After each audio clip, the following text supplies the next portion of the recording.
नमस्कार। आज आम्ही सोनपेठ शहरातील जे महावितरण कार्यालय आहे ह्या ठिकाणी आज आम्ही भेट दिली।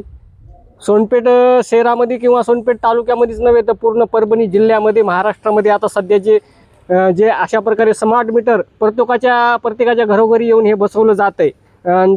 तिथलच्या त्या नागरिकांची एक दिशाभूल केली जाते की ते स्मार्ट मीटर बसून पुन्हा त्याला वेगळ्याच पद्धतीचं त्याचं जे पहिला जे ग्राहक नंबर होता त्या नंबरचं वेगळंच काहीतरी दुसऱ्या नंबरचं कनेक्टिंग होऊन त्या व्यक्तीला वेगळ्या प्रकारे ते बिल येत आहे। आणि ह्या स्मार्ट मीटरपासून सर्वांनी सावध राहा। आणि असे जर तुमच्या घरापर्यंत जर स्मार्ट मीटर बसवण्यासाठी आले तर त्यांनी जे त्या कोणता GR वगैरे त्यांच्याकडे आहे का हे पण पाहणं महत्त्वाचं आहे। निश्चितच त्यांच्या गळ्यामध्ये एखादं महावितरण अधिकाऱ्याचं कोणतं एखादं आयडेंटिटी कार्ड आहे का ते पण पाहणं महत्त्वाचं आहे। त्यांच्या गळ्यामध्ये आयडेंटिटी कार्ड असेल तरच त्यांना आहे ना आपल्या घराला हे असलं स्मार्ट मीटर बसवण्याची परवानगी द्या, नाहीतर तुम्ही स्मार्ट मीटर बसवून घेऊ नका।